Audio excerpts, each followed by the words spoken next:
You can call me stupid. Listen, you can call me sheep. You can say I'm lazy. You can say I'm weak. You think that using her would get to me. And if you're right, then you're in trouble, D. 'Cause I won't break, no, I know I won't wait. You're in trouble, D.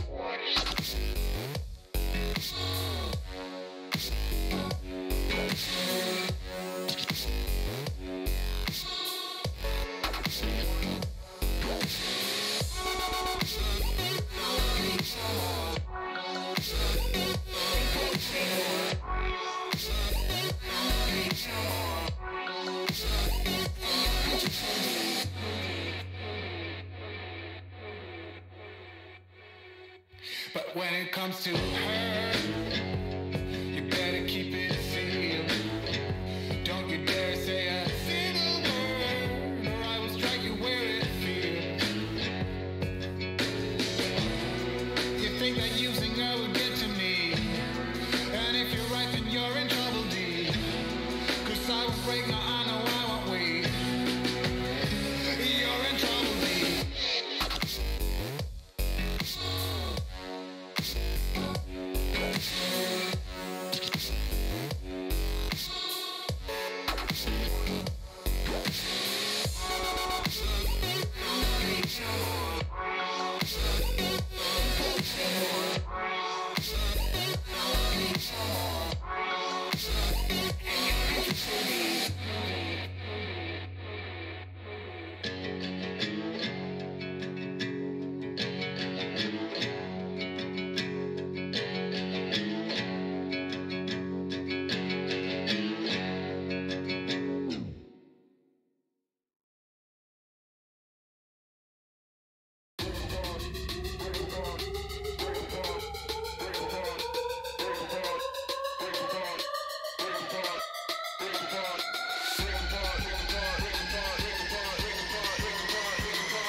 Greetings and welcome to this week's episode of the Pixel Crashers podcast, a podcast where I have music way too loud and we're going to go ahead and turn that down because I forgot to turn it off. I'm Angelus de Mortiel, joined once again by KevN7 Fucking video. and Xaiphen. I concur. Well, he said fucking video so hard that he got Mega. He got Mega 64. Uh-huh. But he didn't do Ryzen, sir. No, he didn't do the son of a tech thing where he's going AMD, CPU, AMD GPU, and Linux. He didn't do that. I've thought about it, but I like I that. saw that this morning. I was like, you monster!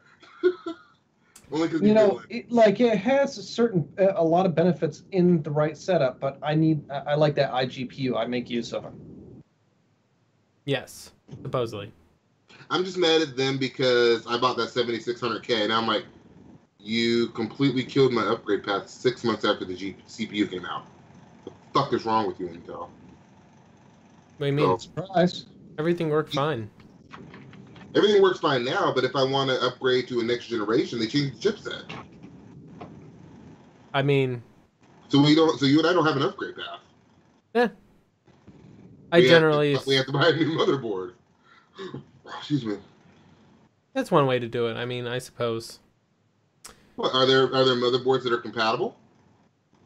No, I don't think so. I'm pretty certain that it ended with what we were at. Yeah, they had what was it, KB Lake and Sky Lake, and then changed sockets. Yeah. and it changed like 6 months after Kaby Lake. And I bought mine like 2-3 months after it came out. Like 2-3 months, and they changed the socket. Fuck Intel. I couldn't even get a year. Bastards. Thank you everybody for the bits and the cheers and such. It's fun. Why is our stream blank? We're getting sound. Yeah, we hear audio but no visual. That's always nice. Let's try that. Whoa, here we are. So everybody was listening to us ramble on about stuff and cheering us on. Thank you for the cheers and the bits, everybody. So they missed the Persona 5 glory back there? Yeah, now they see it though. Now they see all the glory. Loads of fun, guys. Persona 5 is glorious. It is obviously a professional stream as always. This time 30 minutes late. Blame more. Call tech support. Yeah. Actually, I'm tech support. Don't call me. That screen freeze that I have right there, that's glorious right there. Yeah, I just thought about it. I'm tech support. Don't call me, because I'm just telling you to call Mort back. See, the thing is, the best part about it is the fact that Xaiphen is like, he doesn't have a web camera. He has a web slideshow emulator. Basically, Xaiphen's stream is PS4 status. It's just like occasionally clips to another thing, so he's just like, it's looking like the Xbox frame rates, bro. yeah, he just like randomly switches. Wow, it's good stuff. It's good times, guys. It's bad. That is so much good stuff, and I agree with Lapisulia and Asork. Fuck them all. Fuck everybody.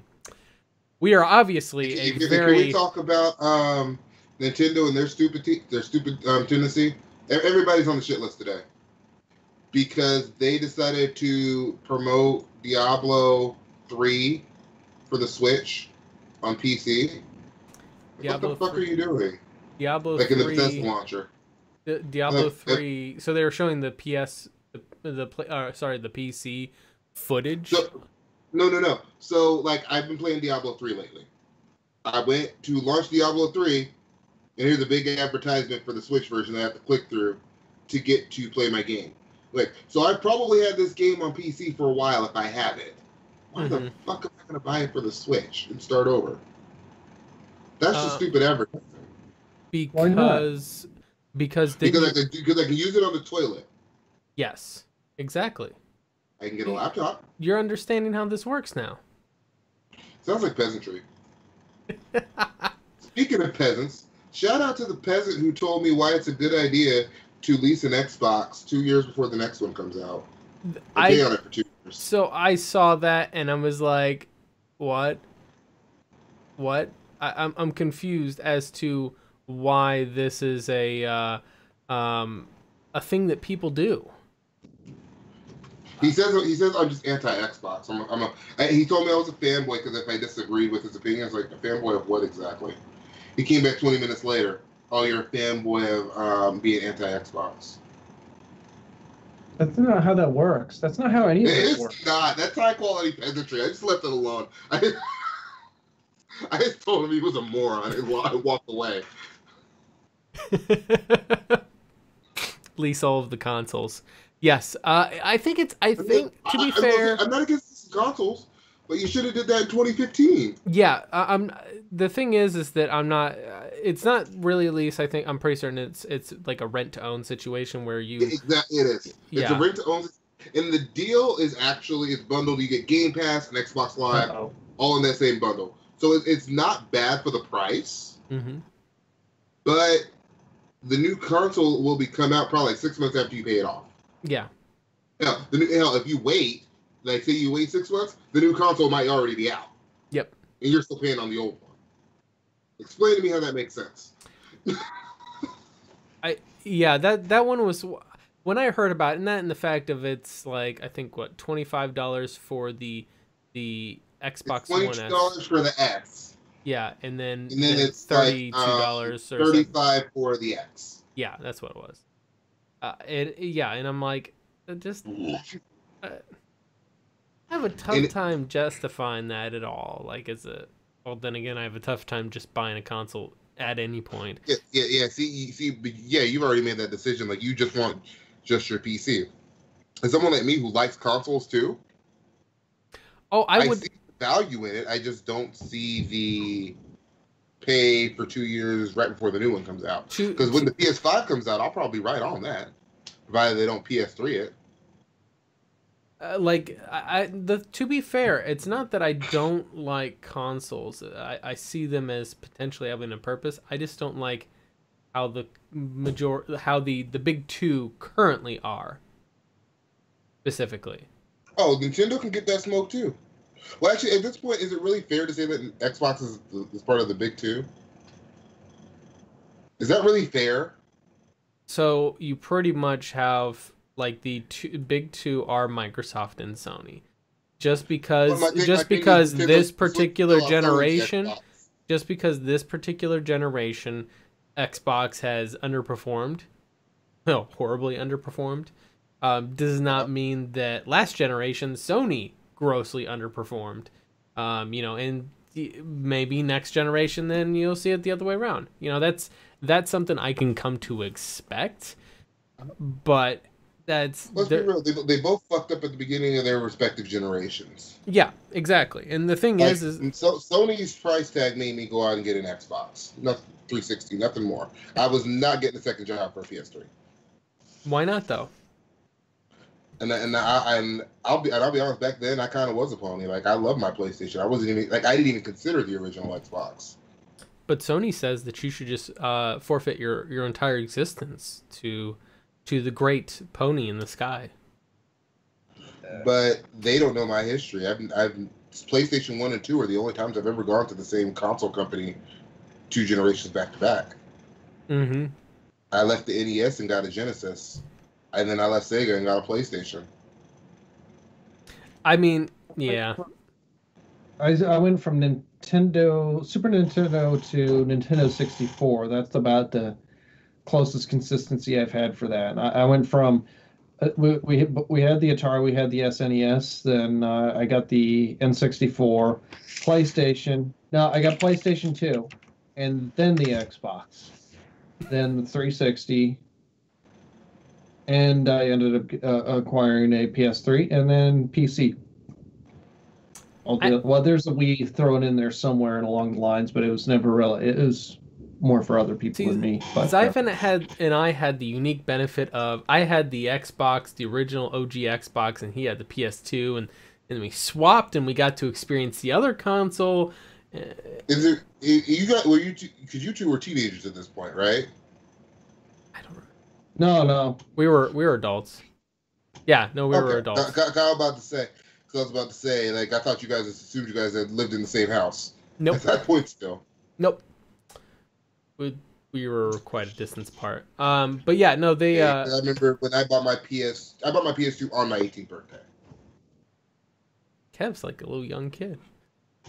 I know. PS2 came. Yeah, the PS2 came out when I was 17. Yeah, no, it was somewhere around there. I like to make jokes, but yeah, no. The thing is that. Well, yeah, because I'm like right in between you in age, both of you, so I know that. Good God, Kev, come on, man. I'm living the Blue Show. For real, dude. I didn't acknowledge that. Kev just like right in front of the microphone just crumples up his like wrapper of his breakfast or whatever. Like, hey, by the way, I'd just like to take a moment to give a shout out to everybody that's listening to this podcast and not watching it on Spotify and iTunes and whatever. I'd just like to say it's not normal for Kev to like crumple up things in front of the microphone. So I apologize to all of your ears if you got earbuds in. We'll from now on. Very loudly. He'll just type really loudly on the podcast. He put his microphone strategically right next to his keyboard because he's also a Razer fanboy, so he wants everybody to hear his loud, clacky Razer keyboard. Yeah. Rory. In any case, so Kev, what's the backdrop about? What's that? Persona? That really annoying, cartoony looking thing that's behind your. Persona 5 is glorious. I'm not a major fan of JRPGs, and turn-based RPGs, I fucking love Persona 5. Persona 5 is one of the best RPGs I played this generation. And I'm saying this like mid-game. Because this bitch is long as fuck too. So what you're saying is it's one of the best RPGs so far that I played. Behind Witcher 3, behind Divinity. We talked about this last 2. night. I think it's up there with The Witcher. We talked about this last night. I think it's better than Dragon Age Inquisition. Oh, that's not hard. It's not hard to be better than Dragon Age Inquisition. Let's be honest. Dragon Age Inquisition won Game of the Year, though. Don't forget that. I don't know how that happened. I'm pretty sure that there was some heavy payoff. In terms of RPG, it is an okay. Come on. Inquisition is a decent action adventure game. Decent. See, when I think action adventure, I think like Uncharted and Tomb Raider. I don't think Dragon Age falls into there. What about Shadow of Mordor, Shadow War? I would call that an action game. I don't know if I go into too much adventure. Well, I mean adventure because it's open world. You're roaming around, you're exploring. So that's definitely adventure. That's it. When I say it's action / adventure, as in that is a action and or adventure. You know, they're kind of generalized into a high mechanical value but low character building depth. I would say is kind of the my words are facts, sir. Yeah, but no, if you look at Inquisition, it's a pretty good, decent action adventure game. Not really what I would consider to be much of an RPG. My opinions are facts, sir. Oh yeah, It's I mean, why multiplayer PvE? Mm-hmm. Since I haven't. My opinions are facts because I said so, sir. The multiplayer's not bad. The multiplayer has I don't really know if multiplayer is good. The multiplayer, they just fucked it up in the beginning. Yeah, they really dropped the ball. But the truth is the multiplayer. I can't really think of another game off the top of my head that offers an experience like that.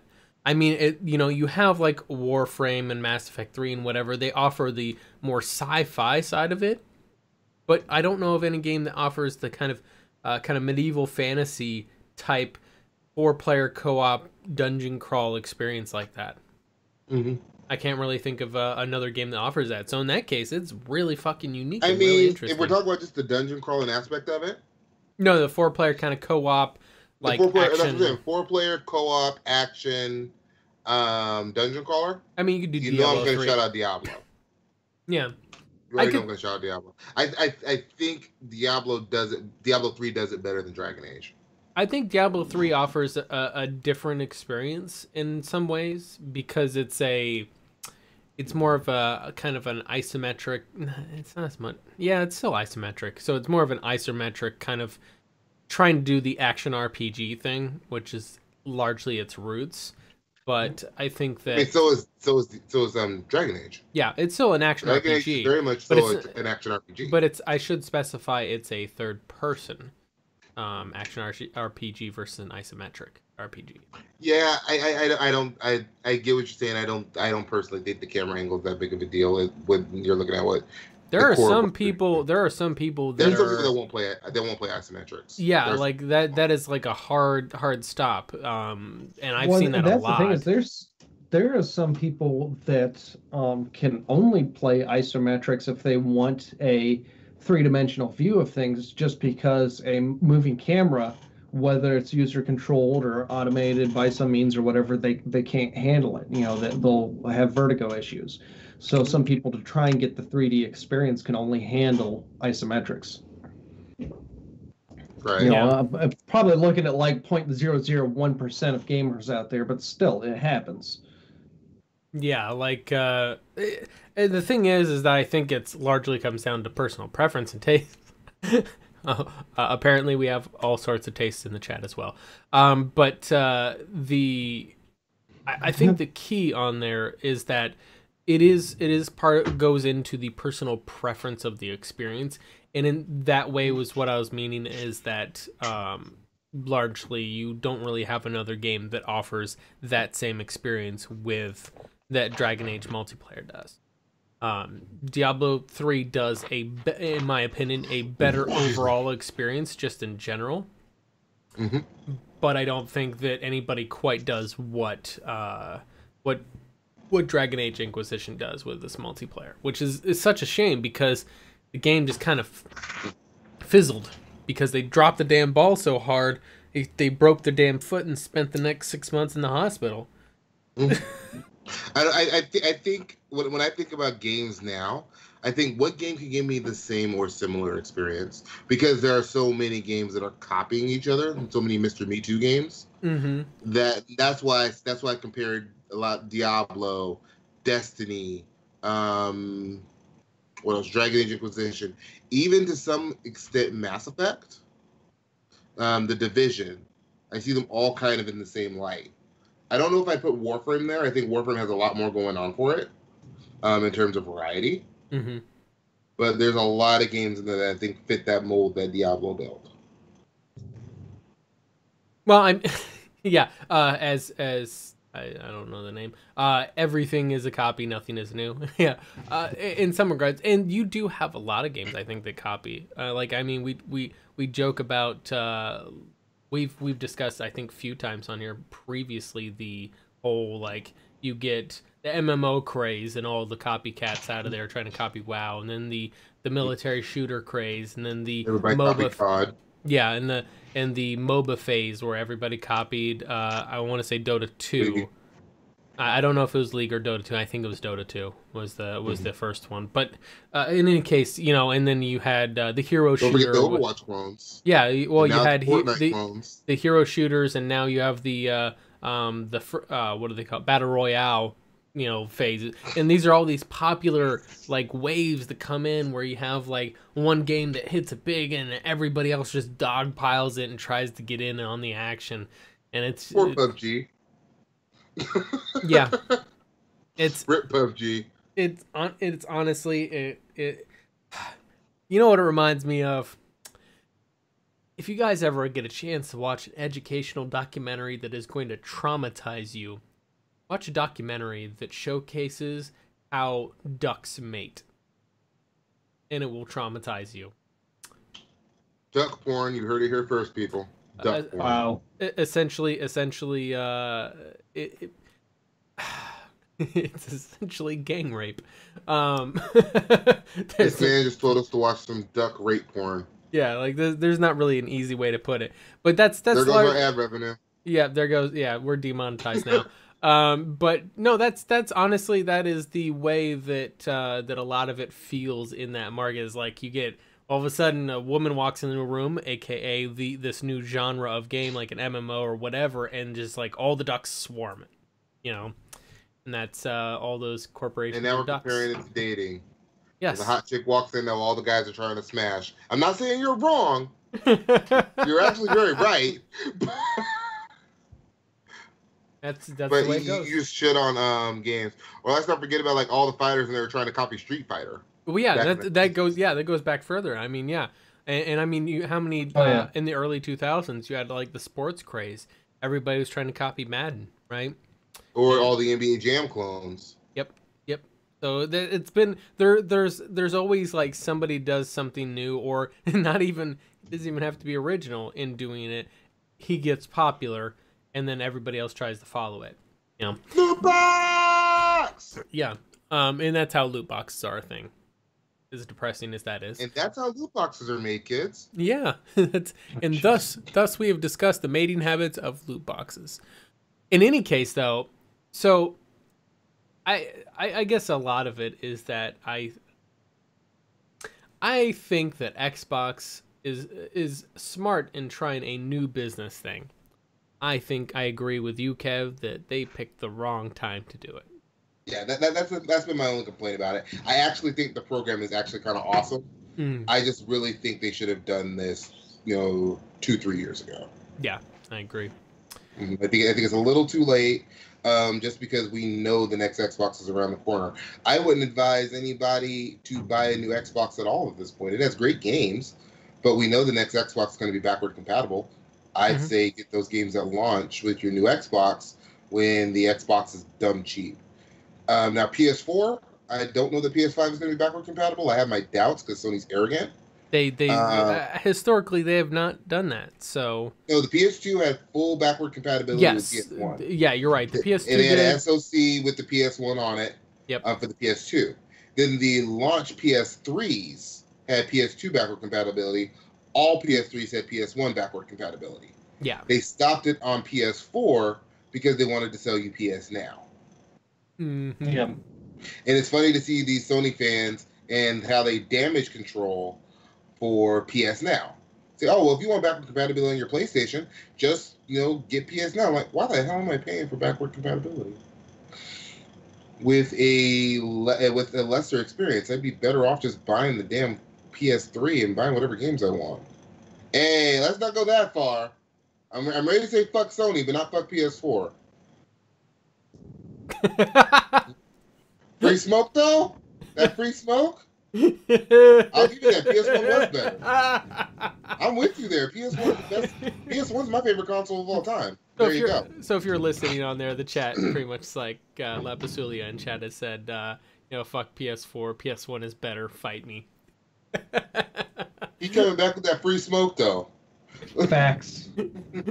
PS1 was revolutionary for its time. I would personally say, though, PS2 probably still to this day best console. Like comparative to the time. Comparative to the time, I still preferred the PS1.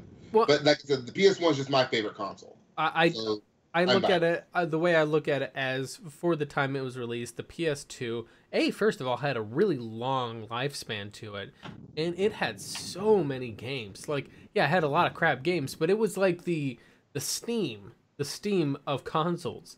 Like everybody. For the time, yeah, it had a lot of games, but the PS3 has more games. The PS3 has arguably better games than the PS2. What year did the PS3 come out? I can't remember. 2006. Each Sony console has been out for 10 years. Well, they've sold it for 10 years. Well, the PS2 came out in 2000. Right, and they stopped selling it in 2010. Well, I'm what I'm thinking. Mort was saying that it's got the longest console run. Actually, it was shy by a year compared to the 360. The 360 went on for 7 years before the Xbox One came out. Gotcha. The PS2 had a 6-year run before the PS3 came out. Doesn't mean I'm not saying still in use years. Yeah, that's a different story. But as far as until the next iteration was available, the PlayStation 2 was the second longest run, right behind the 1 year behind the 360. When I was talking about the PS3 was the second longest run. Sony always does 6-year console cycles. I would when I was talking about the lifespan, I was talking about how long games were being made for the console. And I believe that they were making games for the PS2 up until 2010. Yeah. 2010. Actually, I think the last game they made actually might have been FIFA 2012. Like, Jesus Christ. What blows my mind, too, was NBA 2K17 or 2K18. So the NBA 2K that came out last fall is on Xbox 360 and PS3. That blows my mind. Yeah, that's, that, to be honestly, that's PC number one. Well, I mean, some people make the assumption when they see Pixel Crashers podcast, they think that, it's the PC podcast, especially with our original Twitter handle, which was the PC podcast. We're not always PC centric, but I mean, give credit to where it's due. Right, exactly. It's like these guys have more of a PC preference than I do. I'm more of a moderate. The consoles piss me off. If you follow me on Twitter, you see I've been shitting on NVIDIA all week. Oh yeah, since that damn RTX 2080 review. And let's just roll into that, since that is one of our stories this week. Let's talk about that RTX goodness. God damn it, NVIDIA!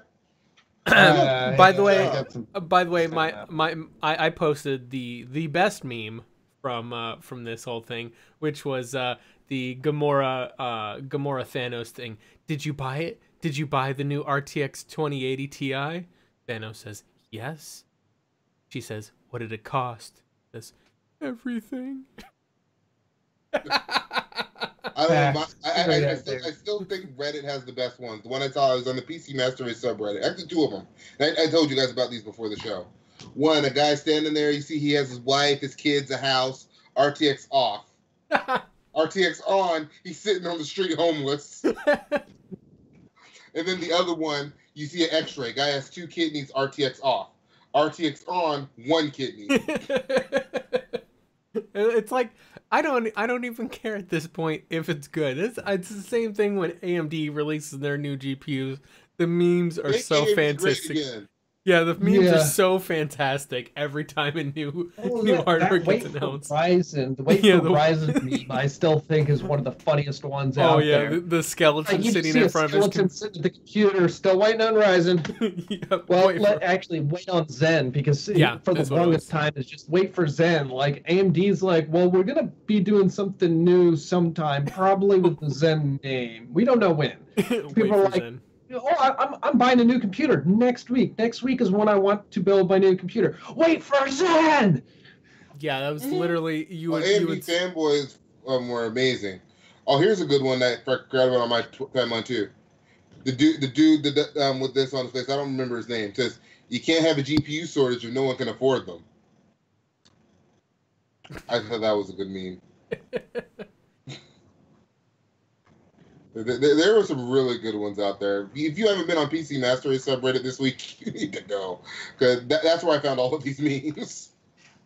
Like, okay, here's the thing: is like there's upsides and downsides, whichever way you look. Nvidia is that they know that they're sitting in a spot that Intel has been in for quite a number of years until Ryzen did come out, and Intel's actually starting to try and change up. You know, they've been putting out the same series of processors with the same series of options for how many years, with very minor upgrades from one generation to the next.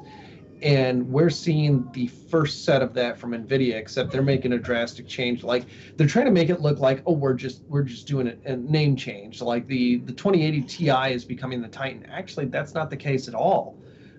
Because what they're trying to cover up is the fact that the base performance increase is very fucking minor. Yeah. We don't even know if it's going to be minor because we don't have any benchmarks. Yeah. That's what I've been arguing with people about all week. Like, they're out here pre-ordering GPUs. You don't know how powerful this thing is.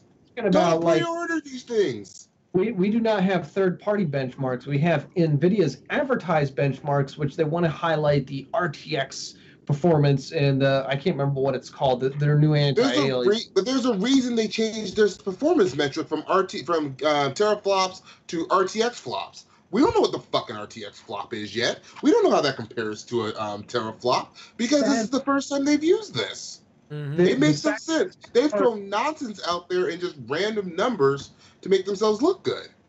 But the sad part is they're not making themselves look good. They're trying to talk to make themselves look good, but their own advertised benchmarks that they're trying to do cover-ups with is not working out right, because they're like, 2080 versus 1080. And people who actually look at the pricing point performance, that's not what it is. It is 1080 Ti versus 2080, because the 2080 is a fucking TI grade performance part, and people who actually look at that, it's like, that's not better.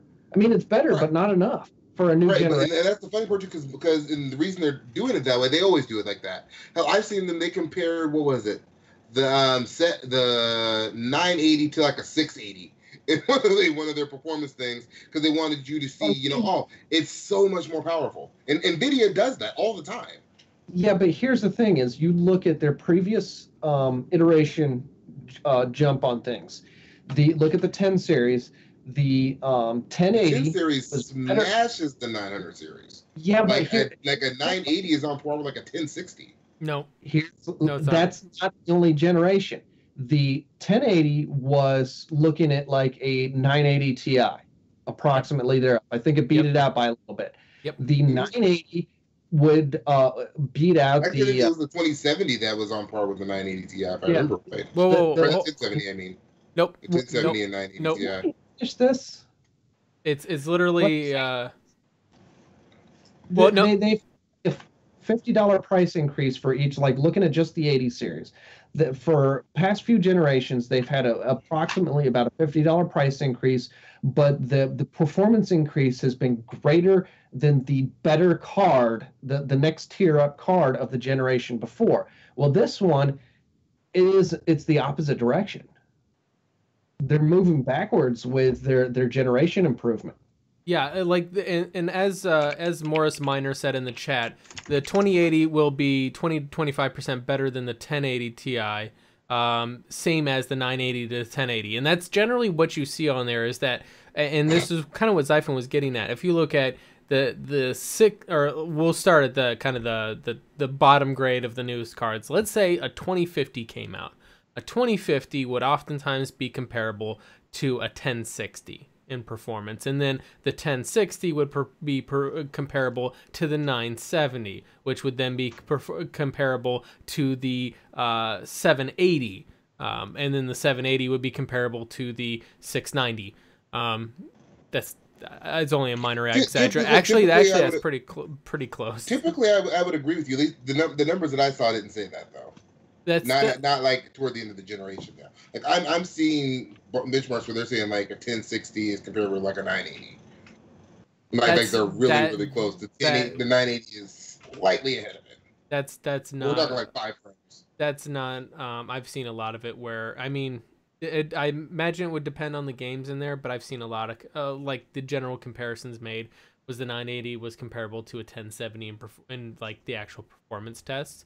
And that's generally how you got. But they do have a 1070 Ti now, don't they? Yeah, the 1070 Ti is a waste, though. They literally did that to try to kill Vega. It's like yeah. Right. Basically, what they did is they killed Vega to kill Vega. Yeah. Well, they took a 1080, stripped it a little bit, locked clock rates on it, so it was better than the 1070, but it was more or less saying so they could say we have a 1070 that is better than Vega 56. Mm-hmm. That's all it was. And that's the silliness. Yeah. I mean, to be honest, and I knew it was going to happen, so it wasn't like something I was shocked or surprised by. But the 1080 Ti came out, and they pretty much undercut the price. Well, not really undercut the price of the 1080, but it was so close to the 1080 that it's like, I mean, $100 difference in price, and you get a 1080 versus a 1080 Ti, and the performance gap is fucking massive.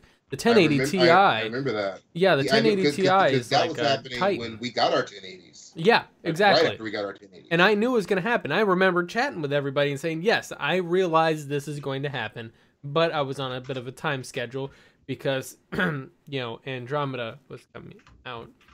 A little bit salty about that. I was just impatient. I was impatient. I was like, well, I was already looking at, I got my tax and I'm like, I kind of like to do my expensive purchases like that during tax time. So I'm like, do I really want to wait? I know it's coming. I don't know when. Fuck it. This is in front of me.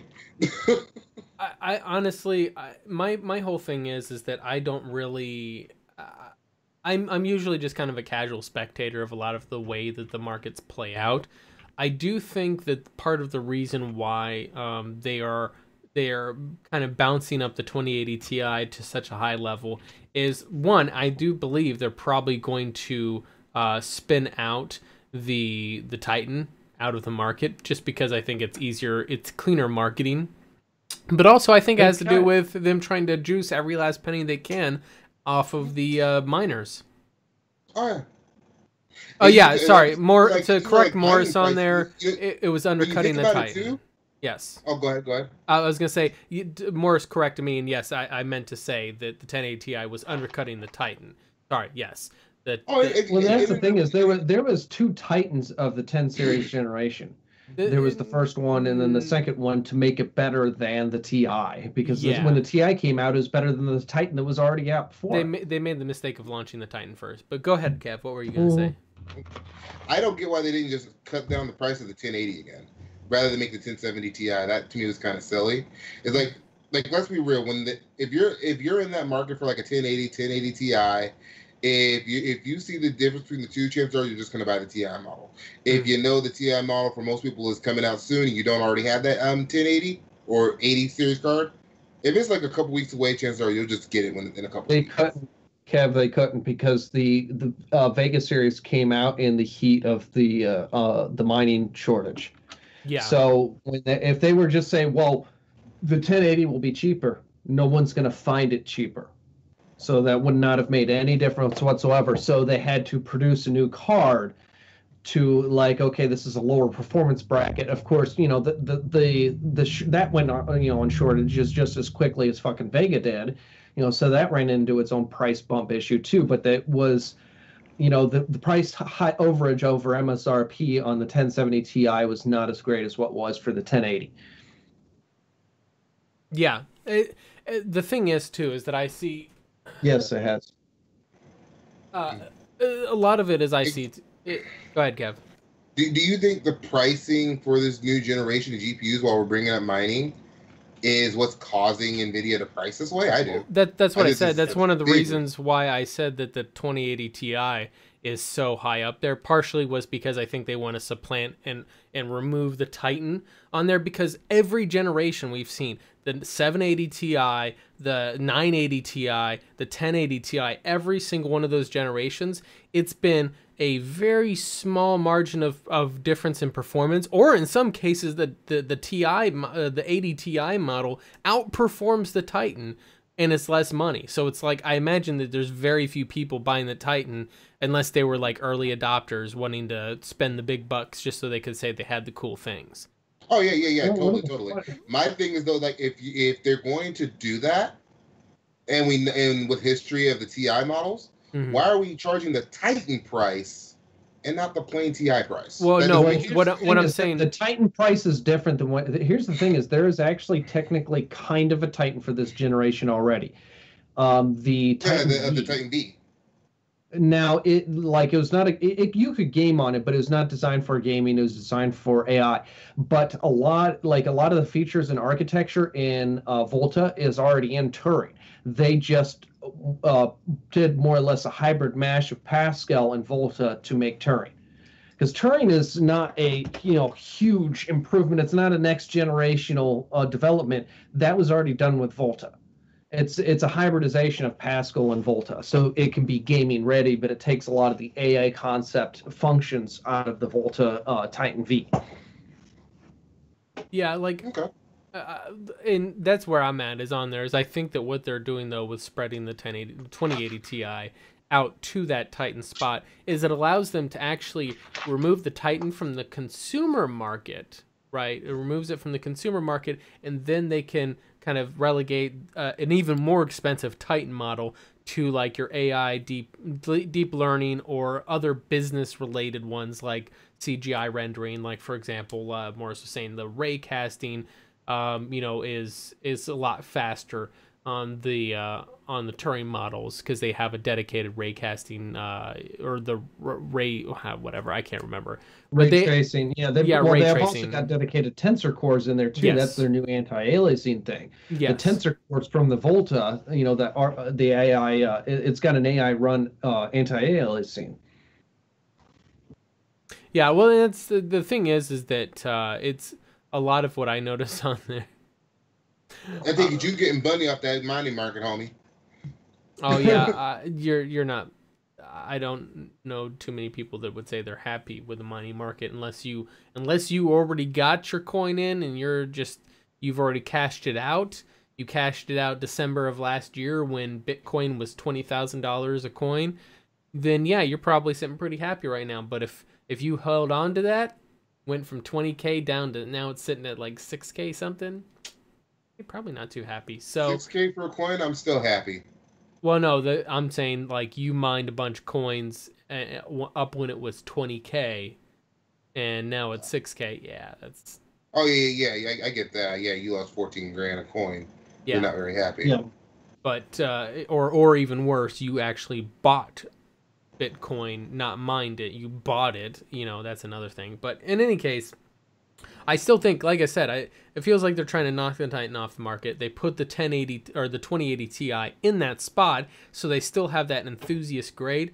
And I can understand from a business perspective, it makes more sense since people were buying that Titan at that price anyway.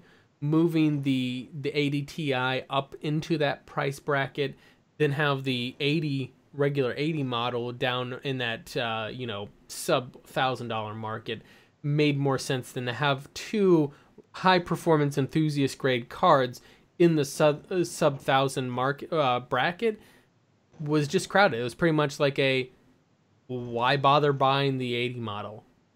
What's the point? So they want to give a reason for people to buy that 80 model, as opposed to, yeah, it's a no-brainer, I'm just going to get the 80 Ti. Now, you get the 80 Ti if you got that big money.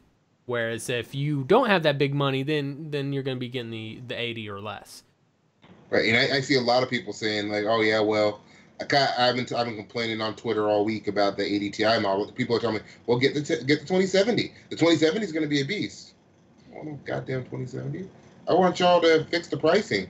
I don't understand how 70s have been traditionally like $300, and now this one's $600. What? Mm-hmm. I think they're spreading out. What they're doing is they're probably spreading out their price brackets a bit more, covering a wider gap of prices, so that way it's easier for them to introduce, like, say, the 70 Ti or the 60 Ti in those things without lowering the price of the previous card. I think they're trying to spread them cheeks. Oh yeah, that's too. It's all about money. It's all about money.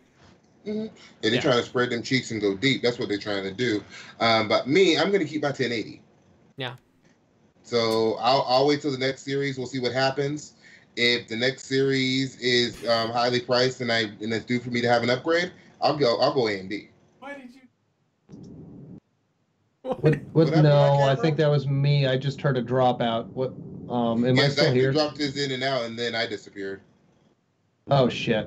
So I just fucked everything up. Well, no. Xaiphen's camera feed is fine. For some reason, Kev's camera is focused on the very top left corner or top right corner of his head. Well, no. What happened with that was my connection dropped. My connection dropped. Because I just heard you guys cut out for a second, and then it was back, and that just I saw your camera go in and out. It's all honestly, good, I am surprised that didn't happen earlier, considering how fucked up my shit has been the whole stream. Yeah, it's all good though. So in any case, clear that Persona glory for a minute. So in any case, though, kind of going on there, do you guys think that the AMD is going to, like, one thing we've noticed from AMD is that they have not really have a competitor in that high-end market, right? They haven't really touched that, but they've been trying to hit critical mass. Do you think that for their next generation they're going to try to target that enthusiast market? I think that AMD, while they don't target the enthusiast market, I do think they have cars like Vega 64, which is an enthusiast car. It's on point with the 1080. Mm-hmm. It's just, and people always want to say, oh yeah, well they're not targeting the high end. No, they're not targeting the 80 Ti cards or the Titans. Yeah, but they have cards in every bracket for what you want. They have options there. That's the thing. Is like, the 80 Ti is just the best card on the market. The 80 series and currently the 1080 versus the Vega 64, those are high end cards. Those are not enthusiast cards. The Ti and the Titan are enthusiast cards.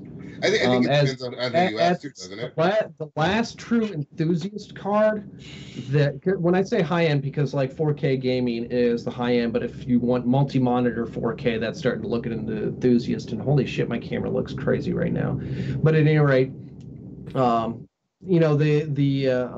last enthusiast AMD that was out there was the dual chip at Vega. That had the dual processors on there. I can't remember what, the 7970 or the 7990. There was it was a dual pro or something like that. It was somewhat more recent than that one. It was like the 300 series or whatever. I think was the last one that had that. It was like a 390 Pro or something like that. Whatever. Yeah, Kev, could you look at the Discord real quick? But yeah, no, the thing is though, is that I've noticed that AMD really they just aim for critical mass because they're just generally, I think what it is that they're trying to do less and try to maybe see if they can get more out of it. There's Kev back. We got him right now. But yeah, so I think that's largely what it is they're trying to, with the lesser resources, because obviously NVIDIA has grossly better resources to do what they need to do. So I think that the AMD is just trying to maximize their impact for the least amount of money they can spend. Spend that Ryzen money! Yeah. Yes. Yeah. Spend that Threadripper money! Yeah. So it's funny, people are talking about buying the new Threadripper for games. It's like, even though AMD told you, like, it's not a gaming CPU. So they keep just... So this time they get the hell out of it for gaming, and people are still like, "Ooh, I want to buy that Ryzen, the new Threadripper for gaming." Yeah, it's a workstation and a server chip, but you know what? Let's buy it for gaming. Whatever. Because as much as people want to say PC gamers are smarter, some of y'all only know frame rates. Well, some people only know brand loyalty. That's the problem. It doesn't matter that's slavery running rampant on the internet. Yeah. Actually, even in real life, people that are only 5 Ford and Chevy, for example. Yeah, exactly. That's one thing that, like, okay, I'm a little bit of a traditionalist on meaning of some words, and so, like, people you mean pedantic? Change... Yeah, maybe that's it. I'm totally pedantic. That's why I know it. Well, like, okay, fanboy. Mm-hmm. Here's the thing. The fan is short for the term fanatic. Somebody who's crazy obsessive over something. But the term fanboy has come to take the place of that meaning, as fan was just mild admire. Mm-hmm. Mm-hmm. Now fan just means I like it. Fan is supposed to, mean that the crazy obsessive dedicated people. That's what fan is supposed to be. You don't need to add boy onto the end of it. It's just fan. Yeah, you're a fanatic. I'm your number one fan. Anybody remember that shit? I'm number one fan of boobs. That count? I love boobs. And yeah, Kev Cam fail. But no, Morris, you're not wrong there that they would do well supplying the console market if those chips weren't heavily subsidized. So most people don't realize this, but almost always consoles are sold, at least at first, coming out of the gate. They drop in price over time because of this, but they usually have a really high per unit cost due to R&D. Those R&D costs are usually could be rolled into a higher price tag, like a brand new Xbox One or a brand new PlayStation 4 legitimately could cost some around $800 to $1,000 with the R&D costs rolled into it, like rolled into a per unit estimation of how many consoles will sell. But they subsidize that heavily, and they actually take a financial loss on it and actually work with like AMD or the other hardware manufacturers for the consoles to get cheaper prices on there with, more or less a promise of a longer return on the offer. They'll give them kickbacks in other areas. So right, but from what I've understood, at least what I've read this generation, though, is particularly with the PS4, Sony was making profits the first year. I could see that. Given how well the PS4 picked up, I could see that actually being the case. But it's usually our Xbox wasn't in the hole for very long. The cost of it for Microsoft was the Kinect 2. That's where the higher expense on Microsoft's part compared, because like you look at internals, they were nearly identical systems. The Kinect was just Kinect guy. Yeah. Well, that's the thing is like, you look at system versus system, without including the Kinect, they were near identical systems at launch. There was, I think, a little bit better CPU, core CPU performance on the Xbox. It was still it was just the way they tweaked the clocks on it. They were the identical processor on both systems. Microsoft used DDR system memory, whereas Sony just used straight graphical memory, so it had a little bit better graphical response, whereas it was an up and down. One had lower latency, the other had higher bandwidth. Near identical systems had near identical hardware in there. There was a little bit of a memory difference from one to the other. There was a little bit of the CPU clock rate difference from one to the other, but otherwise they were identical systems. Yet Sony was actually, making a profit on launch, whereas Microsoft was not. And it came down to the Kinect.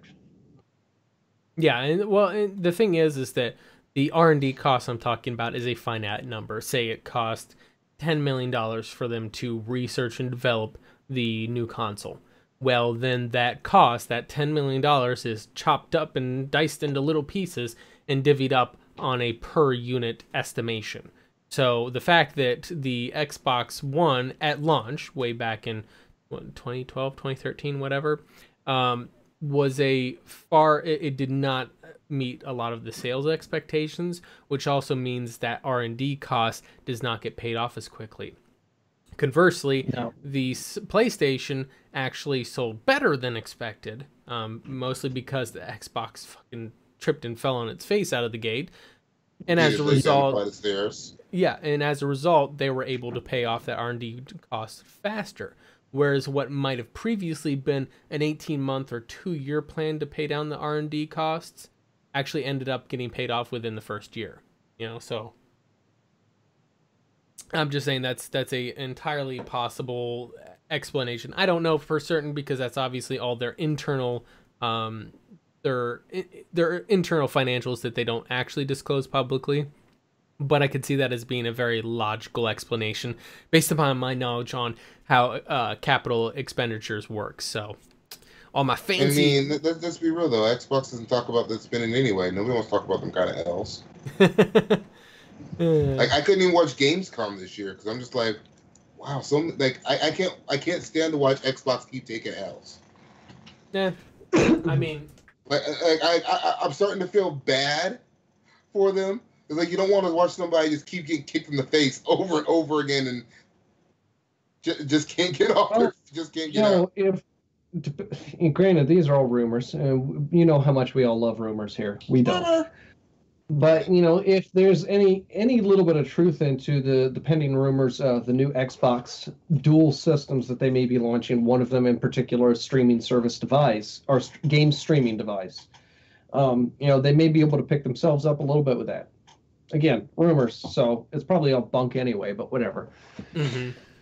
But not to, I do want to kind of get off of this guy on here, though, and kind of move on to another topic on there. So, sorry, Kev, I know you had a lot to say about how amazing AMD is and how much you love Xbox.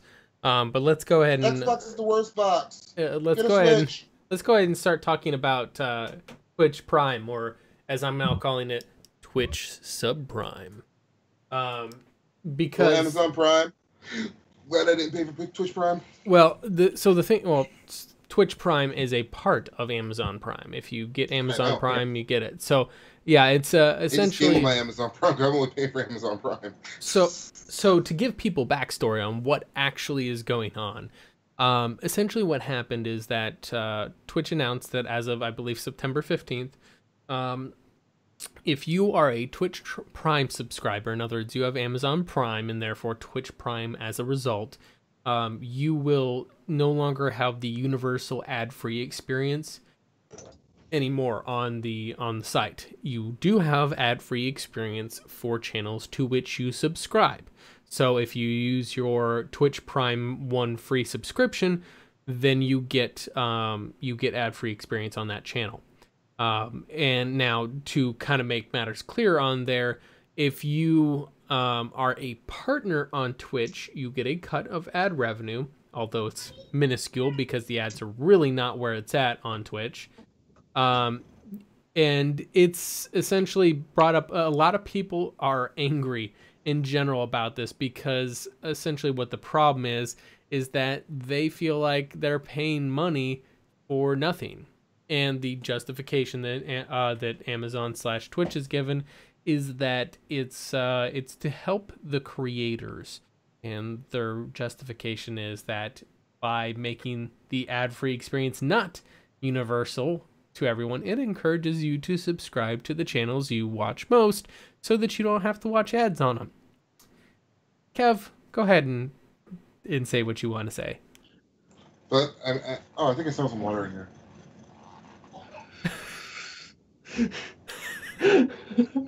I paid for Amazon Prime so that I could get free 2-day shipping on all my shit.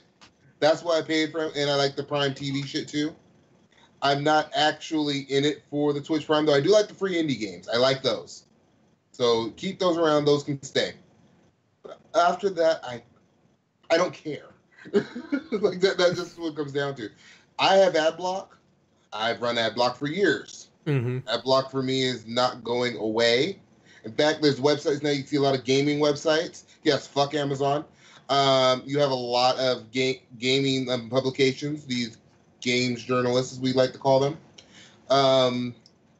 that don't want to allow me to use my ad block. And then I go to other websites instead and use their shit. Like, I am not getting rid of my ad block because ads, more often than not, are obnoxious. That's the reason I use ad block. It's not because I don't want to support you. Because like for some people on YouTube, I'll actually say, hey, let this person have their ads, and I'll deal with the ad for 10 seconds or whatever and hit skip. But if you're but most ads are just obnoxious, especially on websites. Yeah, I agree. It depends on how their webs. If they keep wanting to do targeted ads, like, oh, this person is more likely to buy this, so let's do this ad for this type of product. That's not what they need to be looking at. They need to be looking at the types of ads, the method of advertising, because there's some people that will actually notice the ads, and it may, be inspirational if it is applied in the right method. You get that shit that is way too aggressive or breaks the immersion or other shit like that. Like, YouTube has started inserting ads into the middle of their fucking videos now on longer videos to a certain extent. That's somewhat understandable. Well, that's been around for a long. Oh, that has been up for a while. You can choose to opt out of that. Yeah, that's actually the content creator that's doing that. Yeah, that's totally me. Sorry, I'm taking all responsibility. I deliberately put those mid rolls in there because I'm like, give me all the fucking ad money. Oh wait, no. Well, if you can get a breaking point, you especially if it's something that is set up in a TV show style fashion where they cut, they set up a cut for a break point for advertising.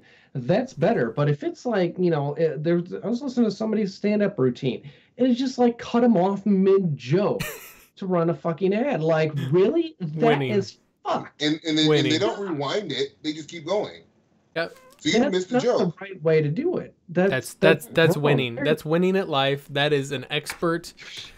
No, that's the creator's fault. They got lazy and just did the auto place. That's what they did. Midpoint, like YouTube's tradition, or for me, my point of view, more common ads. I will watch those, and some of those I keep watching at, like, the ones that have the, you can skip after 5 seconds option. Some of those catch my interest enough. I keep watching the ad after I can skip it. But if it cuts up into the middle of something that does not have a proper edit point for it, I will stop that video and move on with my life. Sometimes I just stop watching YouTube at that point, or whatever it is I'm dealing with. Facebook, Facebook has been notorious for that one from day one. Where you get 30 seconds per minute. Your video will continue after the ad, and I'm gonna keep scrolling. I don't care what the ad is. Do not interrupt this shit unless it's set up for a break point to do so. You got to pre-plan this crap, and of course you got banner advertisements on websites. You got all that shit that's off to the side. Okay, some of that is very unobtrusive. It's there. Maybe you look at it, maybe you won't. It's not so bad. Ones that start getting really bad is the ones that start altering the loading into the page. Like, you get some quick loading on the page, you start scrolling down, and there's a large fucking slow loading banner at the top that just changes the flow of the page. And all of a sudden, once you've scrolled down, has jumped back on you because you had a full page banner at the top end of it that just fucks you all up. That's wrong. What about the ones that clip into the article? You're looking to clip into the article. Those can be bad, good. I've gotten used to those as not being too terribly obtrusive. Oh, that's what made me start using ad block. Well, if it cuts up into it and makes it so you can only read 3 lines at a time and have to keep mini scrolling, then that one's a little bit of an issue. But the ones that kind of scroll through on your phone, that are formatted for vertical format touchscreen, that scroll through, those aren't so bad. In fact, they kind of look cool sometimes. Whatever they're advertising, just the method of it, it just scrolls through as an overlay. That's fine. But they want also, like, you're looking at a download and trying to find a legitimate source for a piece of software you want on Windows, more than likely is the case. Because if you're going the FOSS route, usually you don't have to deal with this shit. But sometimes it still happens. And littered, you get a description of the software, and littered all over the fucking place is download this, and a lot of them are named similar to what you're looking for. And they may be they may be legitimate pieces of software, but not exactly what you're looking for. So they don't perform the same. Or some of them are outright, malicious software. They're spam, they're malicious software. Like, okay, that's wrong. No, don't do that shit. And the worst of the worst is the page takeover.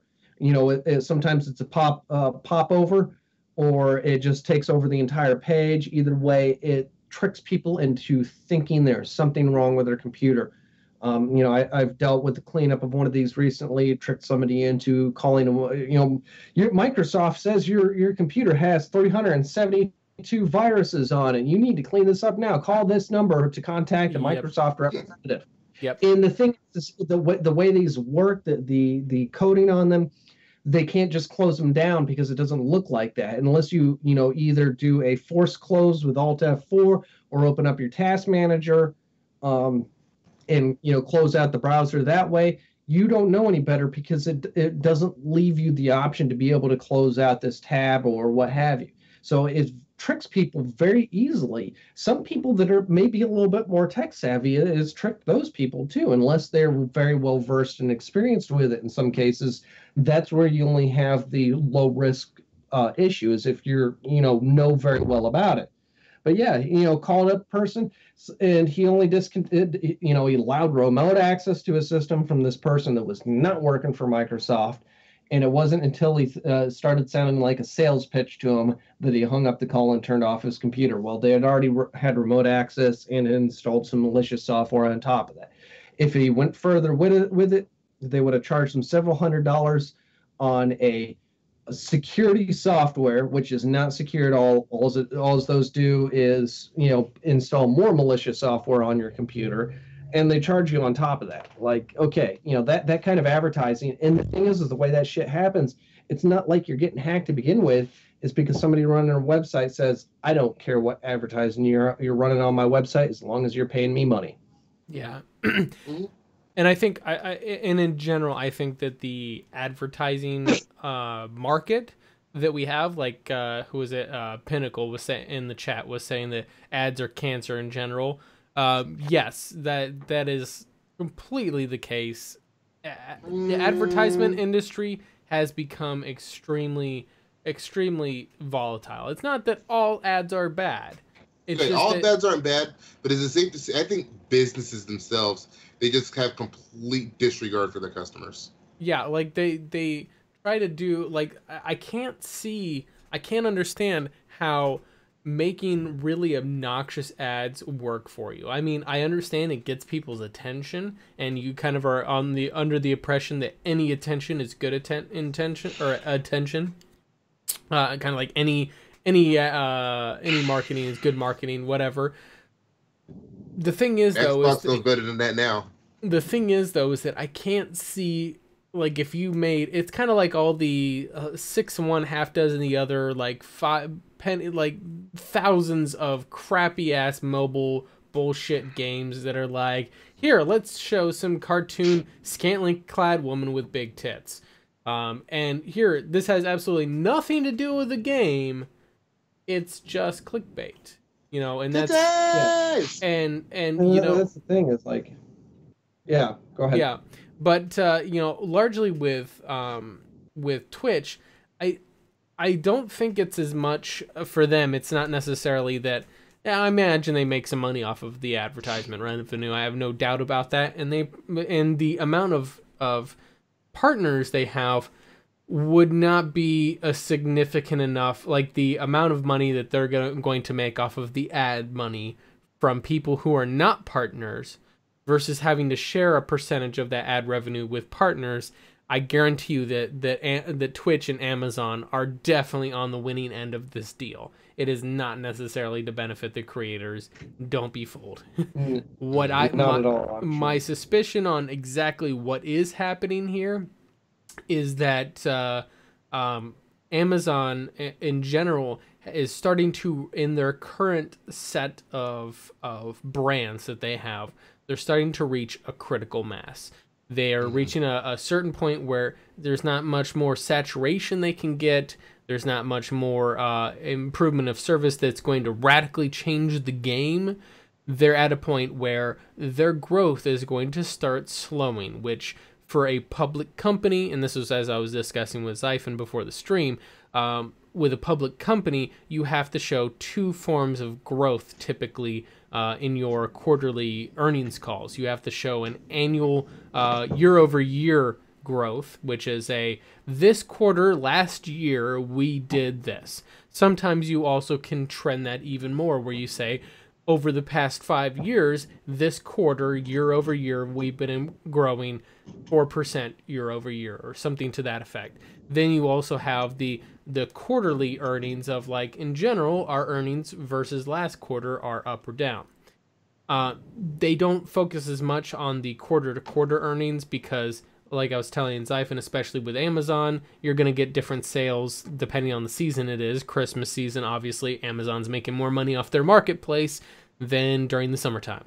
Whereas, you know, the year over year, this Christmas versus last Christmas, we made more money, right?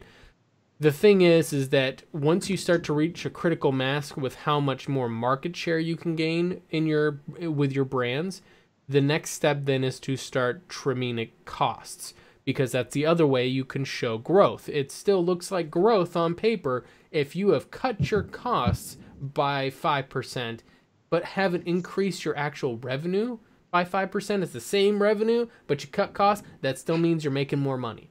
Your profit margin is widening, is getting better.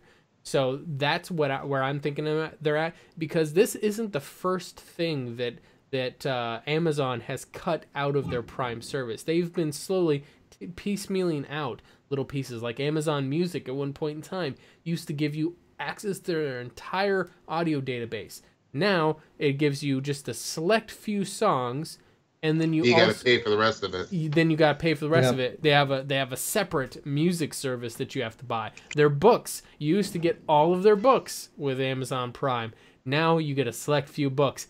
Guess what? You have another service to buy. With this Twitch Prime deal, you don't get ad-free viewing on all the sites. However, if you want ad-free viewing, you can go back and buy Twitch Turbo. I was thinking about their Prime Video too. At one point, wasn't it like most of their videos were included with Prime, and now again you only get a select.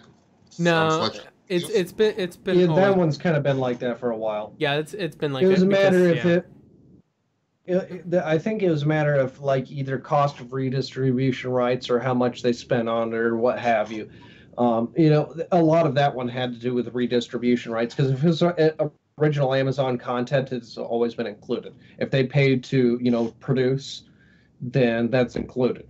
But some of the stuff that was not produced by Amazon, some of the movies, some of the TV, some of it is included with it, and some of it you have to rent extra. And I think that all has to do with how much it cost Amazon on redistribution rights, on whether or not they were going to buy the licensing for redistribution. And if they did, then they didn't charge extra for it. They included it. If they thought that it was too expensive for them, if it wasn't worth it, they probably just left those rental fees, and it was third-party redistribution. Mm-hmm. Interesting. Okay. Yeah, but in any case, though, I think largely, though, the reasoning behind this change had to do entirely with them trimming costs and trying to make that subscription have less value, but hopefully, and didn't they recently increase the cost of Prime, Amazon Prime? Yes, because didn't it used to be like $8 and they increased it to $12? If you paid by the year, it was about $8 a month. Now it's effectively $12 a month. If you pay it by the month, it is now up to, I think, $14 or $15 a month. Wow. Yeah. You see, I am paid by the year. It's like I was talking about, like I do things that are my tax return, automatic. As soon as I get my tax return, the Prime just comes out. Yeah. So and more. It was $100 a year. Now it's up to $120 per year. And I've been using my student discount too. Like I still have my student email, so I'm still using it. Yeah, and that's and Morris, as you put it, yeah, 40 pounds a year, and now it's 90 pounds a year. That's about right. And that they've been steadily increasing that price. And while at first there was a period of time whenever they expanded out what you got for Amazon Prime, and there was a period of time whenever it was like, it was like 40, 50 pounds a year, or around $90 a year, and you were getting all of this shit that was worth hundreds more, and it was like, wow, yeah, okay, that's a damn good value. That is hard to argue with. I can't really say that is getting the case, because now they're starting to trim down what they're offering and increasing the price at the same time.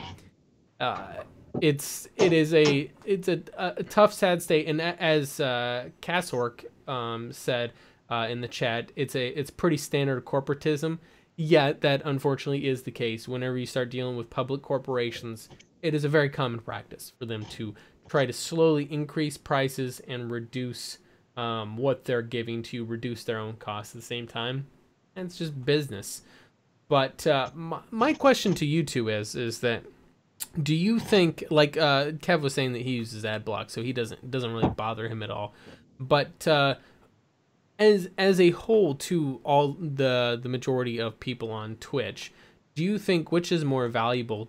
Do you think as a whole? Do you think it's more valuable to have an ad-free experience, or do you think the free subscription per month and the free games are worth more? Well, we kind of heard Kev's opinion on this, because, like, it's not going to bother him as much. Mm-hmm. With it's not going to bother changes. me as much, because I didn't buy. I didn't buy directly into Twitch Prime. I bought into Amazon Prime, and it comes with Twitch Prime. Well, yeah. That's how you get Twitch Prime. I it was a bonus. They removed it from Amazon Prime, because the only thing I care about from Twitch Prime are the free games. Mm-hmm. I've never been a huge Twitch viewer to begin with. I tried to increase my Twitch viewing on certain cases, because just there's a lot of streams and VODs on there that I would find interest in. I just haven't dedicated enough time to it, so I've never really bothered. So when Twitch got primed out, it was a secondary bonus. And I'm like, yeah, that's cool. Well, I already had the Amazon Prime service, because certain advantages I have over it. It's not just the free 2-day shipping; it's more or less the speed of the shipping at no extra cost to me. That can become valuable. So I've more than made up on a regular basis, just getting computer parts for repairs on there, getting that to me in a very fast basis. That more than makes up the cost to me. But yeah, the 2-day shipping, I understand. No, there's been lots of issues where that's not 2 days. I was discussing with Mort before the show that, I think it was around Memorial Day earlier this year, was seeing a lot of things that were supposed to be 2-day Prime shipping were advertising around a week out. And that is hampering. Unfortunately, its consistency is rather pathetic. Like, I understand huge surge holiday times, like specifically dealing with Christmas season, because it's a major shipping gift shipping season. That one I can see completely understand slowdowns on there. But whatever, I want to say it was Memorial Day earlier this year. Like, why the fuck is this holiday slowing? Dude, I had the same problem. It was like February, and they just said, "Well, listen, guys, what do you expect to happen whenever the average warehouse worker for Amazon makes like minimum wage?" Exactly. Well, if you see their dedicated Twitter accounts, they make 30% more than competing wages, and their working conditions are awesome. And that's all like of this, a quarter. That is so full of shit. Sunshine and candy bars and shit like that going on in there. If you guys want an inside take on it, Major Stupidity in our Discord, who used to be a member of the podcast, he actually at one point had been involved with Amazon, so I think he has a good take. It was not a good look. It's the working conditions, and it's even worse. Like, the United States warehouses are bad. The Europe ones are fucking atrocious.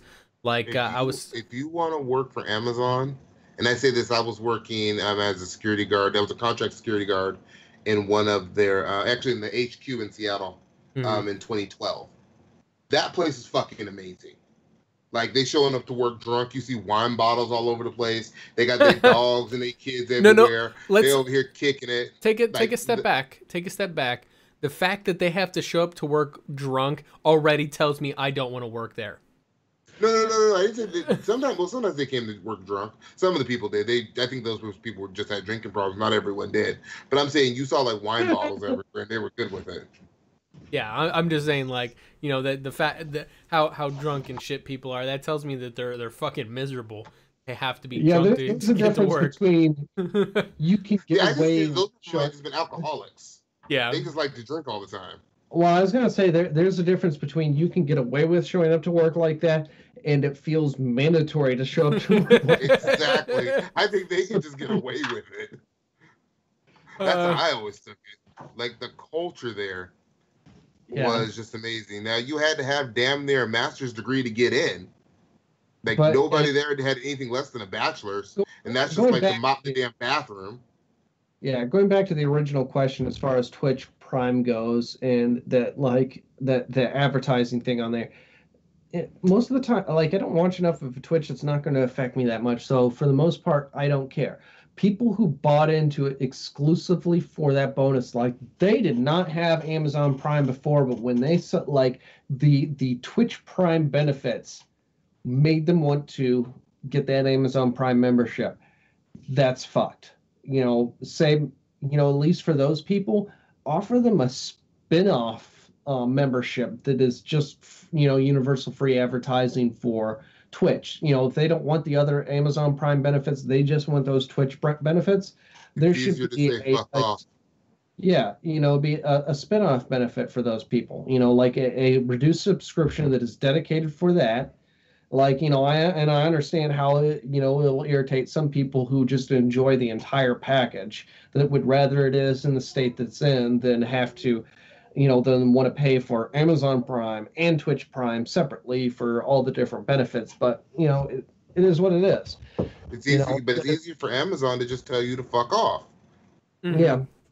I don't think it's going to change from what it is, but still. It's not. I am interested. It doesn't bother me that much. Those were not even secondary benefits at this point. It was lower than tertiary benefits. So then my question would be, wow, throwing some shade on. This is supposed to be the fuck Amazon segment, not the fuck UK government segment. Just to clarify to all those in chat who are kind of railing on the UK government. Hey, let them rail on. That's fine. There are a lot of jokes to be had with Brexit, but aside from that, there's still I think there will be a curious thing to see in the future if this has a significant impact to the Twitch Prime subscribership. Because obviously, now my question would be, what I can't see is what is the tangible cost of an Amazon Prime subscription versus what is the actual tangible cost of a Twitch Turbo subscription back end on there. So if a ton of people switch from the $15 or $12 a year, whatever, Amazon Prime subscription to an $8 Twitch Turbo subscription, so they keep that ad-free experience, is that going to actually make more money for Amazon, or is that going to be less? And that's really I think that's a good question. That's something I have literally no idea. It seems to me like there's a lot higher cost to an Amazon Prime subscription. Just hell, the 2-day shipping alone, if they can keep up to the 2-day subscription. And that's the thing, is like the people that work in Amazon, that work in finance, those people, as big as Amazon is, those people can't figure that shit out. And that's why deep learning exists. Mm-hmm. Or, machine learning. And that's where NVIDIA's getting all their money to round it back to gaming. Fucking NVIDIA. With such huge financial numbers, humans can't keep up with the calculation on that shit. So we need machines to actually do the fucking finances for some of these businesses. Yeah, that's yeah. small gripe on there, on a little anecdote, looking at the chat of Amazon being a bad word and 2 million in profit in the UK and paid only 7 million in tax. It gets worse whenever you see like Amazon wanting to set up a second headquarters.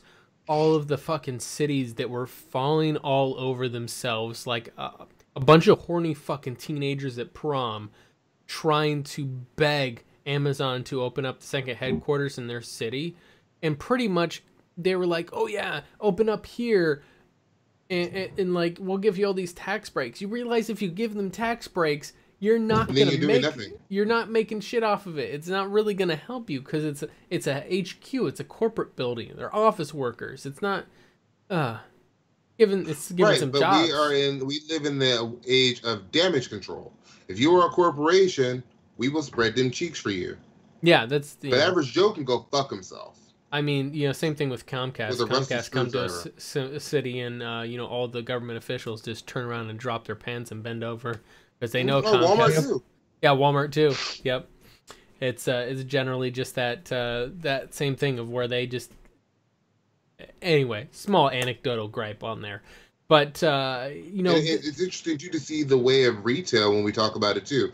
At least like where I live, they're shutting down the Sears in the mall by my house.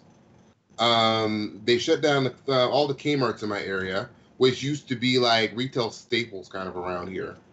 I think the Targets in my area, I think, are next. And that's just because like 10 years ago, Walmart started popping up. We didn't have Walmart in my city before that.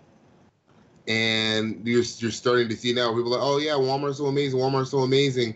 Everything is cheap. And now we can't afford shit again. Now there's no competition. Because Walmart has completely undercut everyone. And Amazon making it even worse.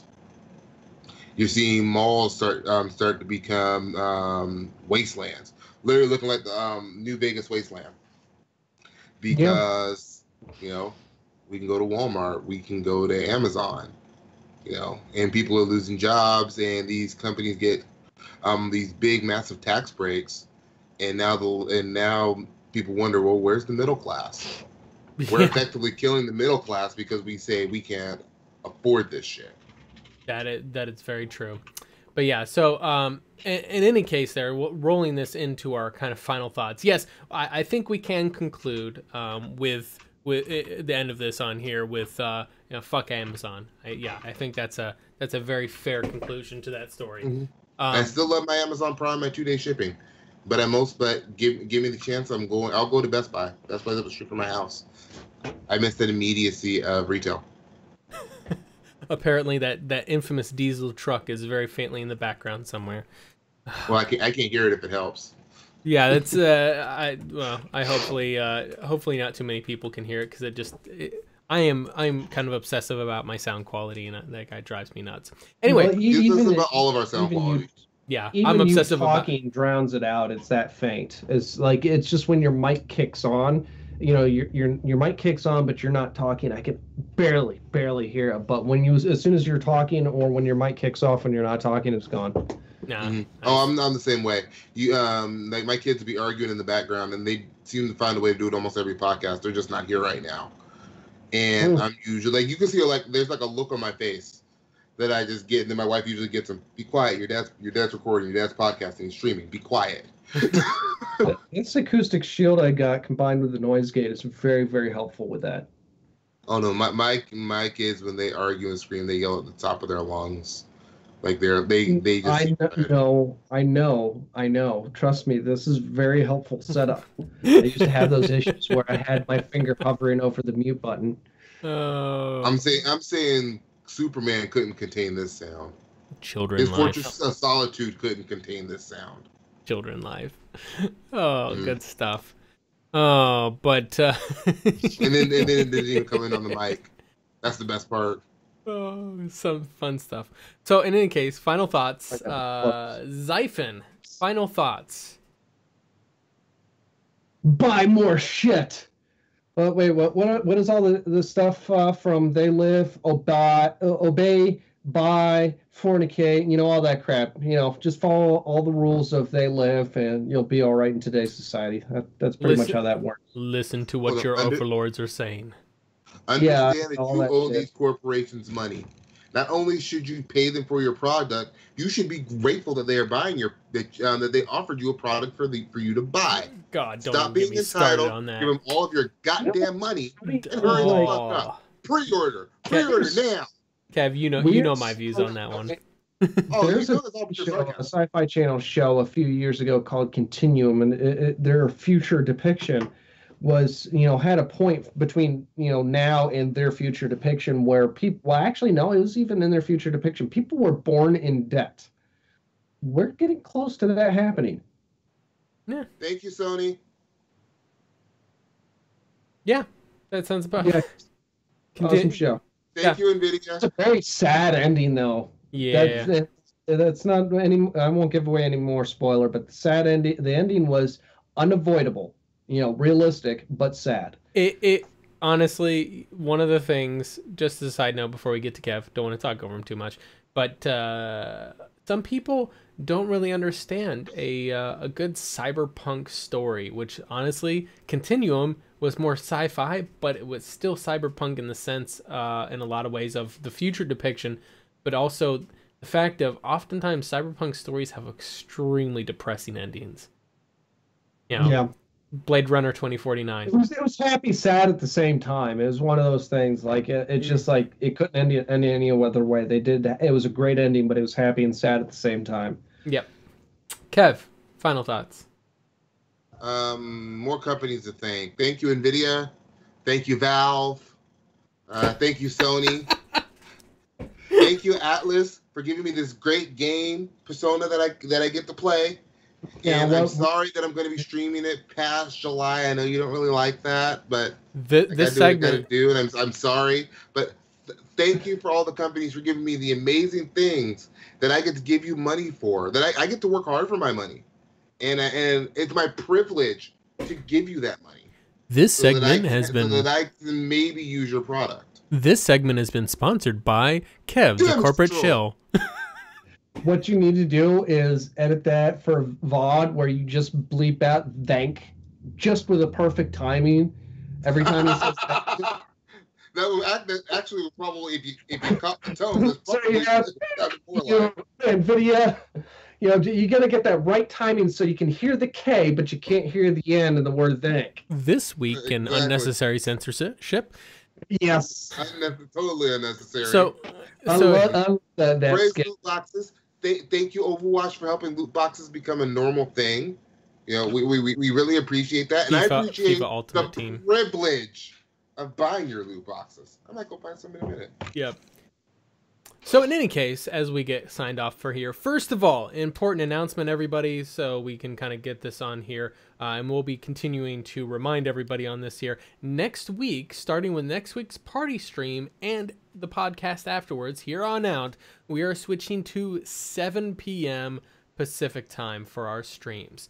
So that's just a small reminder to everybody. 7 p.m. Pacific time on Saturdays will be our weekly stream on here. So that way everybody's not confused. We're doing that because no, we're doing that because Kev was saying that Razer wanted to have their mornings back where they get to have their way with him. Thank you, Razer. Thank you for bending me over the table and doing all the things I don't want you to do to me. Thank you for making me play the crying game. Yeah, if this show get any worse. Yeah. So yeah, I'm trying to really push that explicit. Razer, I will be your Lewinsky. Not really, but Razer. Oh jeez, no. So in any case, no. As a small Here's your Mario blouse. Okay, Kev. All right, Kev. I went too far. We need to cut here. We need to go off air. No, we need to first let Casey finish all the shillery stuff on here. So on top of that, also, guys, as well, if you are not aware, we also do broadcast this horrible quality podcast on all of the audio podcast sorts, including Spotify, Google they have podcasts. Yes, that's the word. And iTunes, as well as dozens of others, Stitcher, and good God, everywhere. Literally everywhere. We just kind of like shit this stuff out everywhere and hope that someone is stupid enough to listen to it. But are we on SoundCloud? Did I just call our viewers stupid? That was probably a bad choice. You know what? I'm just gonna be unashamed at doing that. That will not bite me in the ass at all. In any case, obviously, there are going to be links down in all the descriptions everywhere down below that you can link to Kev's stuff, Xaiphen's stuff, my stuff, as well as the Pixel Crasher stuff. Our Discord server is also there, where you can join and chat with us offline. We also have a link to our our Anchor stream where you can actually hear the audio for it as well and check us out on there. So without much more on here, we're going to get signed off for the day before Kev completely gets himself in trouble. Thank you for bringing Gears to PC. Stop. No, Kev. No. Stop it. Just stop. Bad, Kev. Bad. Anybody got a newspaper so I can roll it up? Thank you, McDonald's, for selling us what we think might be meat, selling us mystery meat and killing us. I love you. I'm muting Kev now. See you guys later. Oh, wait.